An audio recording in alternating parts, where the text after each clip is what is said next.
5 years ago, my twin sister Cassandra stole my fiancé. Blake was the CEO of a rapidly growing fintech company at the time, the man who promised me, "I want to build a future with you." We had already booked our wedding venue and dreamed of a life filled with love. But 3 days before the wedding, he suddenly disappeared. Then I learned the truth. Cassandra had seduced him and destroyed our relationship. Driving in shock through a rainy night, I had a terrible accident. Paralysis from the waist down changed my life forever. At the edge of despair, I made one resolution: from this wheelchair, I will start a new life. I studied medicine intensively and entered MIT. I immersed myself in biotechnology and medical AI research.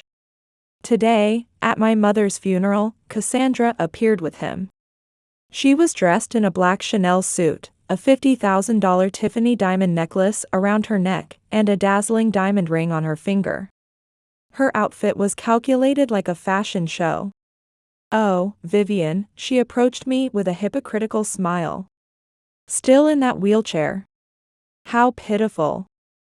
Her voice was dripped with condescending poison. "We're living in a $15 million penthouse in Manhattan now. Did you see our Maldives vacation photos on social media? Living in absolute luxury." Then she delivered her final, cruel blow. "You're nobody now, aren't you?" I looked back at her with quiet determination and smiled. "Cassandra, let me introduce you to my husband." At that moment, the funeral home doors opened quietly. The mourners naturally parted, creating a path as murmurs spread. The moment Cassandra turned around, her face was drained of color. Because my husband was. Vivian still remembers that day vividly. She was sitting on a bench in a small park near the research lab in Boston. It was a quiet place lined with old oak trees. At the end of October, the cold autumn air brushed against her cheeks. Golden-colored fallen leaves danced in the wind, rustling as they settled at her feet. As he sat beside her, Blake's hand gently enveloped Vivian's. His dark brown eyes always held a special sparkle when he looked at her. "What should we do about the wedding date?" Vivian murmured while gazing at the calendar spread across her lap. At that time, Vivian was in her final year of medical school. Though she was immersed in biotechnology research, her heart was racing with excitement about her future with Blake. "August is too hot," Vivian frowned. "It would be awful for the guests to be sweating." "How about September?" Blake said, drawing circles with his thumb on the back of her hand. "Your research presentation will be finished by then." "But September has a lot of rain, doesn't it? Doing it outdoor is probably too risky." "Then how about the end of July?" Vivian's eyes lit up. "We might be able to book that villa in Cape Cod. A place overlooking the ocean, our first dance under the stars." Her heart leaped as she imagined herself in a white dress. Blake drew Vivian closer and kissed her temple gently. "As long as you're there, anywhere would be perfect." The two spoke of their dreams. Vivian working at the forefront of medicine, and Blake achieving success in the tech industry. A future home they would build together. Children's laughter. And the dream of changing the world together. "If my research becomes practical, I could save thousands of patients," Vivian spoke excitedly. "And if your company enters the medical AI field, we could bring that technology to even more people." Blake nodded. A perfect partnership. At that time, Vivian didn't know yet. She didn't know that there were eyes watching their happy future from close by. Vivian's twin sister, Cassandra. Though she shared the same face, she had walked a completely different path in life. While Vivian devoted herself to academics, Cassandra had gained attention on social media, living by using her beauty as a weapon. But Cassandra deeply envied what Vivian had, someone who could truly love and be loved in return. And that envy would eventually lead Vivian's life to destruction. There was no way to know then that this happy afternoon would be Vivian's last peaceful moment. Meanwhile, Cassandra had to desperately grasp even the slightest bit of attention. Since childhood, Cassandra had watched Vivian shine at school, receiving awards at science contests, being praised by professors. Their parents' friends always praised Vivian's intelligence too.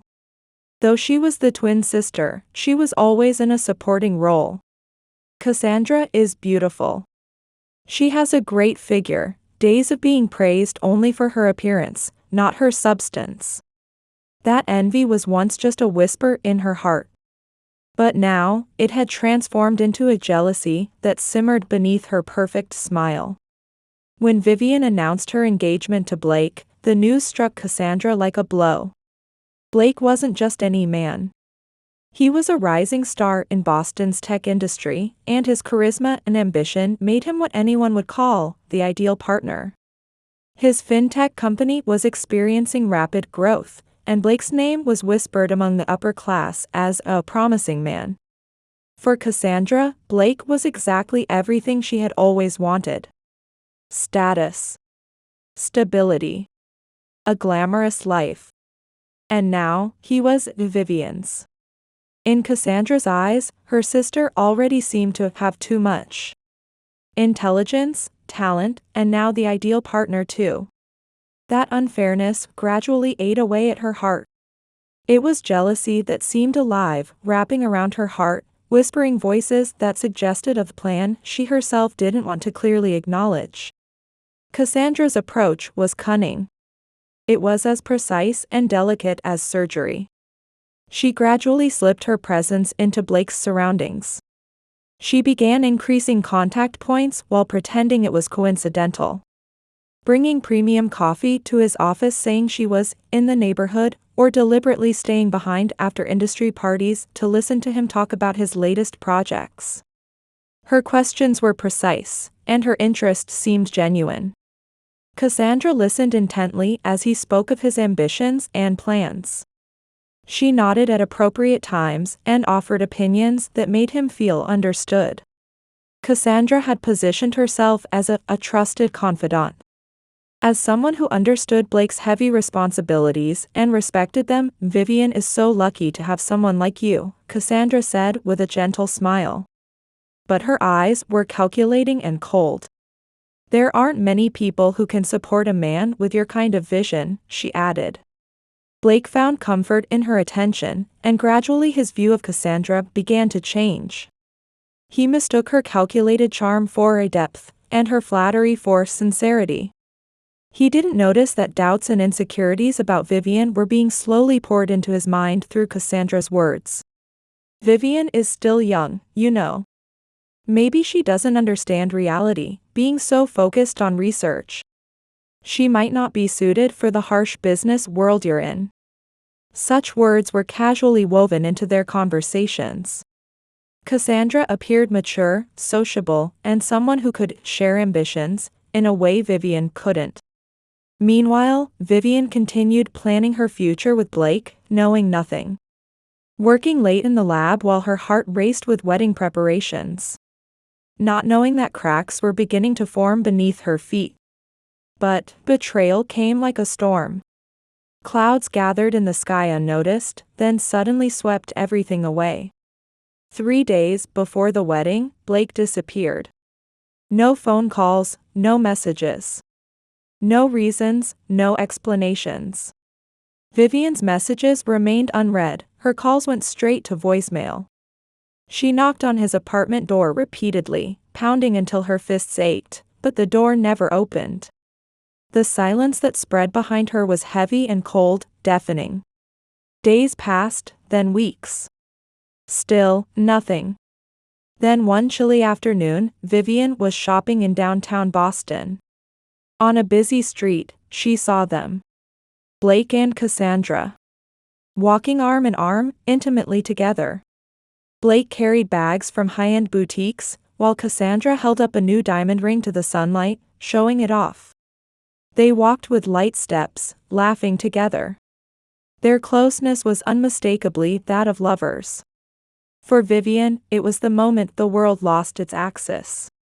Her breathing stopped, her vision narrowed. All she could see was one thing, her sister and her former fiancé. As if her own existence had never been there from the beginning. The pain was almost physical. Sharp pain spreading from deep in her chest stole her voice and pinned her body to that spot. Then Blake noticed Vivian. The laughter stopped, and for a moment, guilt crossed his face. Blake opened his mouth, probably trying to explain something. But Cassandra gripped his arm tightly. Her gaze, filled with a mixture of challenge and victory, looked straight at Vivian. She didn't speak, but her eyes said it all, he's mine now. You've lost. Vivian clearly felt the weight and cruelty of that gaze. But she didn't crumble. She didn't scream, cry, or plead. Instead, she took one shaking breath, straightened her spine, and slowly turned away. Each step felt as heavy as a battle, but she kept walking. Blake and Cassandra stood there frozen like statues. Unnatural and cold, like wax figures. That night, consumed by despair, Vivian drove through the rain. Why did this happen? What did I do wrong? Why did Cassandra, my twin sister, do this? As she drove, crying and screaming for answers, the headlights of a large truck suddenly appeared before her. At the moment of impact, Vivian's consciousness faded.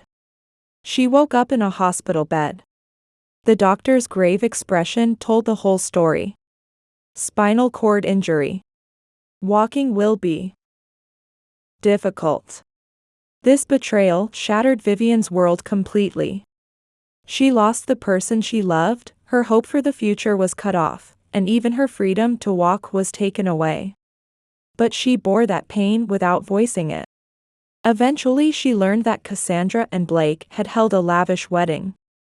It was a spectacular, show-off ceremony. Glamorous photos of the two gracing the pages of luxury magazines. Honeymoon in the Maldives. Parties with high society. Countless poses flaunting their success. The two were like a modern fairy tale. For Vivian, each of those images was a fresh wound, thrusting what she had lost in her face. Anger quietly boiled within her. At Cassandra's betrayal. At Blake's weakness. And at the world's unfairness that seemed to celebrate such betrayal. But she knew that if she was consumed by this anger, she would be destroyed. So Vivian decided, from this wheelchair, I will start a new life. But she knew that if she surrendered to this anger, she would be destroyed. So Vivian decided not to give herself over to this anger, but to reclaim her life with her own hands. It was both an escape and an act of rebellion. Vivian accepted her new life in a wheelchair, and packed her belongings. She said goodbye to friends who tearfully tried to stop her and boarded a train. To a place far from that city filled with memories. The name of that place was Palo Alto. The heart of Silicon Valley. The cutting edge of innovation, where technology changes the world. As the train headed toward the West Coast, Vivian gazed out the window. The cityscape gradually changed to vast plains. Beyond them stretched an endless horizon. For the first time in months, she felt a faint glimmer of hope. Faint and fragile, but definitely there, hope. She didn't know what awaited her in the future. But she knew and said, I have the strength to face whatever comes. In Palo Alto, Vivian began a new life. At Stanford University's medical school, she immersed herself in medical AI research. Living in a wheelchair was certainly difficult. But her mind became sharper than ever before. The first days were harsh. During sleepless nights, Blake's smile and Cassandra's mockery wouldn't leave her thoughts. The afterimage of the life she had lost came back again and again. Sometimes she doubted whether her decision had been an escape. Whether it had been a cowardice rather than courage. But the research lab gradually became like a sanctuary for Vivian. What she specialized in was neural regeneration and AI diagnostic technology. Research aimed at saving patients like herself. The stories of all the researchers there, setbacks, unwavering hearts, and dedication to science, somehow overlapped with Vivian's own story. And they taught her that, even in the darkest darkness, there is always a way to find light. Vivian immersed herself in research. She continued experiments late into the night, participated in international conferences, and tried to absorb all knowledge of cutting-edge technology. Video consultations with patients became her mission. Their words of, "I'm beginning to see hope," were medicine that quietly soaked into her wounded heart. And gradually, piece by piece, she reconstructed herself. Eventually, Vivian's talent and dedication became evident to those around her. Within 3 years, she had become one of Stanford's most promising young researchers. She became known for her innovative ideas and, above all, her compassion for patients. While working long hours in the lab, she also devoted her heart to social contribution. At the local disability support center, she taught programming to children in wheelchairs. The children's eyes sparkled under Vivian's guidance. She also worked at animal shelters, finding healing in time with therapy dogs. She organized lectures to promote medical AI technology and secure research funding. All of this kindness was her way of fighting back against the pain of the past, to reclaim the hope she had nearly lost through betrayal. One day, at a charity forum aimed at advancing medical AI technology, Vivian met Alexander Reed. His presence seemed to transform the atmosphere of the room. He was the founder and CEO of Reed Medical Technologies. At 45, his black hair was streaked with silver, and his quiet dignity naturally drew people to him. In the medical tech world, he was known as a revolutionary entrepreneur, and the medical AI developed by his company had saved tens of thousands of lives worldwide. Through his charitable activities, many medical facilities had been built in developing countries. But what moved Vivian most was his humility. Despite having assets worth $50 billion, he was modest, unpretentious, and had a quiet warmth that seemed to value every person. After Vivian finished her presentation on innovative neural regeneration technology, he approached her. His questions were precise, his praise sincere. "You have a rare talent, Dr. Mitchell." His voice was calm yet filled with conviction. "It's not just technical skill. It's the power to give people hope." Their bond grew slowly, supported by shared values and mutual respect. They went out for coffee to discuss research, and their conversations often stretched for hours. Medical ethics, technological innovation, social responsibility, there was no end to the topics they explored. Walking through Palo Alto's parks, Alexander spoke of his entrepreneurial setbacks, and Vivian shared her accident and rebirth. When with Alexander, Vivian was enveloped in a strange sense of relief. The feeling of being understood without explanation. He listened intently, and that gave her peace of mind. He supported Vivian's research while never overshadowing her. Rather, he sought to make her talents known to the world. For the first time since parting from Blake, Vivian felt she could trust someone again. That love could be gentle and true. Alexander was older, and his life bore the marks of both success and failure. But the age difference actually strengthened their bond. His wisdom helped Vivian overcome obstacles in her research, and his humor brought light to Vivian's heavy past. And 2 years later, one night on the rooftop of Stanford University's research building, with Silicon Valley's nightlights glittering around them, Alexander proposed. "I've spent my entire life building things. Companies, technology, wealth." His voice was soft yet filled with determination. "But with you, I want to build life itself." Vivian's heart hesitated for a moment. The wounds of betrayal had not yet completely healed. But Alexander's unwavering kindness melted away that fear. She answered, "Yes." Their wedding was held at Stanford University's beautiful chapel.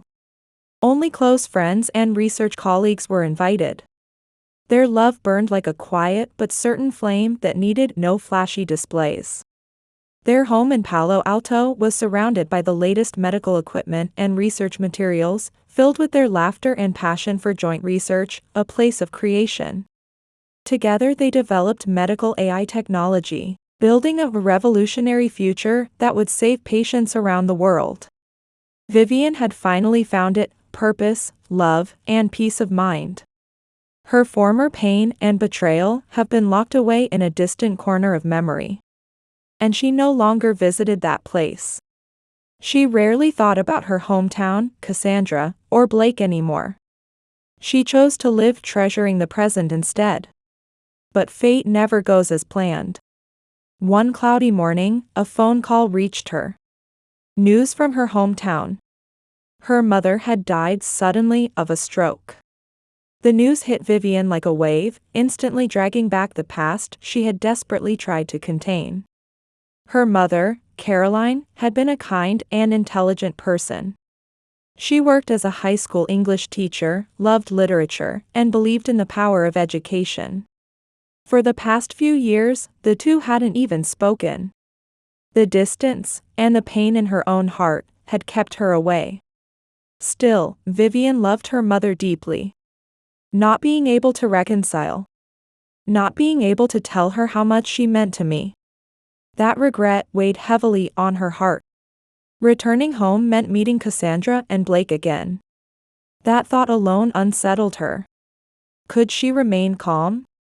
Would those old wounds open again?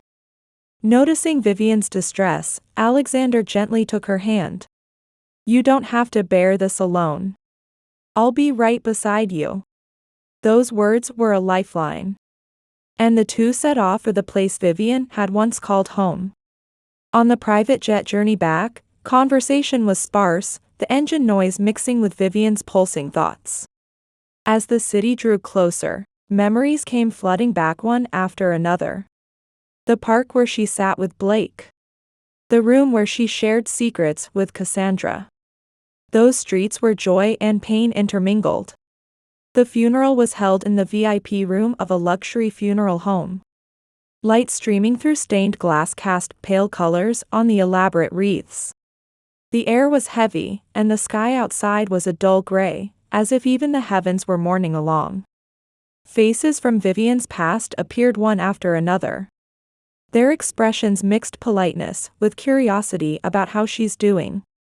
And then, Cassandra appeared, taking Blake's arm.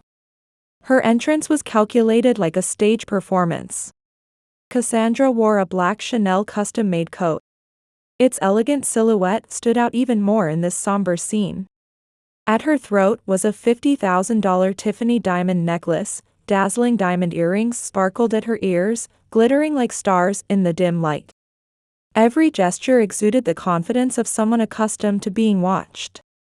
Her beauty was undeniable, but there was something cold about that brilliance. Blake, standing beside her, had lost his former shine. That energy had vanished, like a man who had worn himself down chasing something. His suit was perfect, but his eyes were hollow, marked with an insatiable fatigue.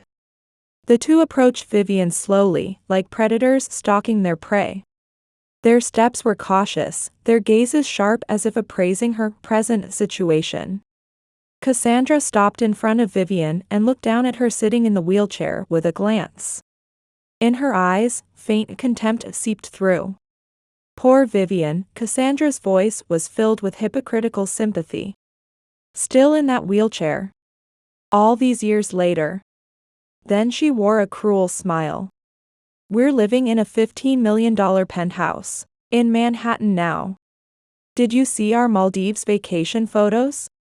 Living in absolute luxury." Finally, Cassandra delivered a fatal blow. "You're nobody now, aren't you?"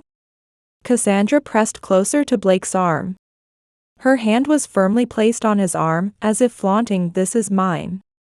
Those words were meant to gouge wounds. To reopen old wounds that had begun to heal. And indeed, within Vivian, the pain of that betrayal began to throb again. But Vivian was no longer who she used to be. The years in Palo Alto had taught her how to control her emotions. They had shown her that true strength lay in stillness. Vivian met Cassandra's gaze. There was no anger in her eyes. There was only calm sadness. "Cassandra," Vivian's voice was composed. "I'm glad you got what you wanted. But happiness can't be measured by diamonds or mansions." Taking a breath, she delivered her words clearly. "Let me introduce you to my husband." At that moment, Alexander entered the funeral home. His presence quietly but surely changed the atmosphere of the room. He was tall, with black hair streaked with silver, wearing a perfectly tailored Brioni suit that was modest yet impeccable. His expression bore the weight of shared grief, but his eyes held a quiet dignity that drew people to him. From among the mourners, whispers spread like ripples. Alexander Reed, that name was familiar to many. The emperor of the medical tech world. A regular on Forbes' rich list. A technological innovator who had saved countless lives. Cassandra's face froze. The shock was undeniable, and her confidence crumbled like dry sand. Blake's expression also stiffened. He immediately recognized Alexander, the man who had coldly rejected his plea for investment when his business was failing. The man who had been the key to saving Blake's enterprise. And now, that door remained completely closed. Alexander approached Vivian and gently embraced her shoulders with a gesture filled with deep affection. "Sorry I'm late during such a difficult time," he whispered.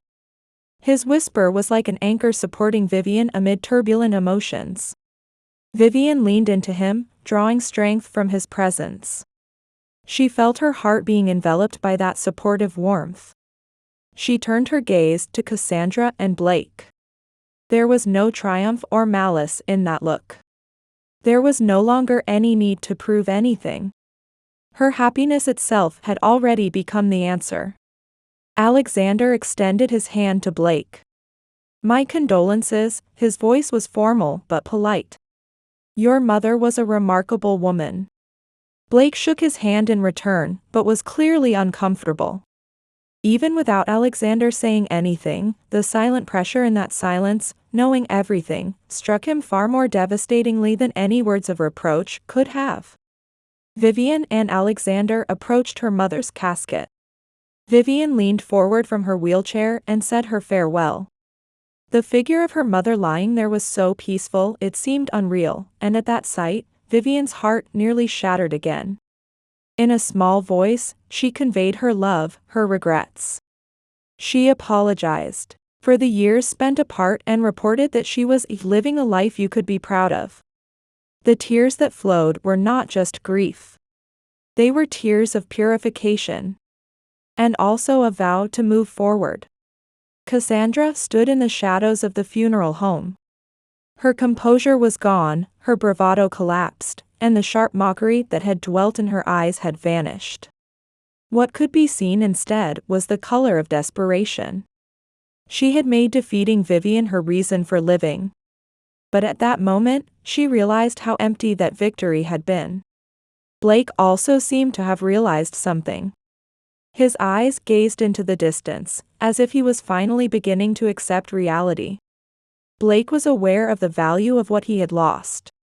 The pure and untainted love he had once shared with Vivian had been exchanged for an empty life of keeping up appearances. And that price was finally becoming painfully clear. After the funeral, Vivian approached Cassandra and Blake one last time. Alexander stood beside her. "I'm sorry it turned out this way," Vivian's voice held quiet compassion. "I'm not angry with you anymore, Cassandra. I just hope you can find true happiness in the real sense. Whatever form that may take." Cassandra lowered her gaze. Her silence was tinged with deep shame. "Goodbye, Vivian." Cassandra's voice was barely a whisper, yet it reached clearly. Next, Vivian turned to Blake. "I hope you can find your own path. Don't be bound by the past." Blake nodded with slightly moist eyes. A faint light of gratitude flickered in his gaze. "Thank you." Vivian, his voice was quiet. I'll try. When they left the funeral home, the burden of the past quietly lifted from Vivian's shoulders. The two walked through the cemetery. Autumn leaves rustled underfoot, and the air was crisp and clear. Vivian felt herself becoming free. She had finally been able to break the chains of betrayal. Alexander's hand enveloped hers. The life ahead would be shaped by her own hands, a life filled with love, purpose, and joy. Are you all right? Alexander asked gently when they reached the car. Yes, Vivian answered. Then a smile escaped her lips. I finally feel like I've let go. In the limousine heading to the airport, the city's skyline gradually grew distant. As Vivian gazed out the window, she reflected on the journey thus far. She had been betrayed, accepted life in a wheelchair, rebuilt herself from nothing, and found a love stronger than she had ever imagined. She realized that true happiness was not wealth or revenge. It existed in quiet connections, in the act of supporting one another. After returning to Palo Alto, she poured her passion into research once again. The courage and resilience of her patients inspired Vivian herself. Vivian and Alexander continued to walk through life together. Their love had become a steady light that remained unchanged even through difficulties. Months later, Vivian heard that Cassandra and Blake had divorced. Blake's business had failed, and Cassandra had disappeared. Vivian wished for their redemption, but she knew their paths would never cross hers again. One evening, the sky was dyed the color of flames, and the sunset enveloped Silicon Valley's world. Vivian sat on the balcony with Alexander beside her.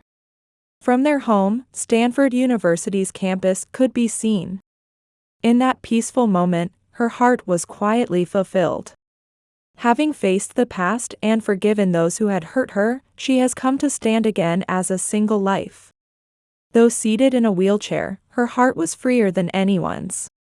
Her victory was not about defeating someone. It was about growing into who she was meant to be, a woman with intelligence, compassion, and hope. She saved patients worldwide with medical AI technology, built a future with her beloved, and transformed even past pain into nourishment for growth. And that quiet victory was the most certain proof of a life well lived. Alexander squeezed her hand. Meeting you changed my life too. Vivian smiled. Mine too. The pain made me stronger. And it led me to true love. As the sunset illuminated them both, they held hands and gazed toward the future. True happiness lies not in revenge, but in growth. And love exists not in appearance, but in the beauty of the soul. Vivian had finally learned life's greatest lesson.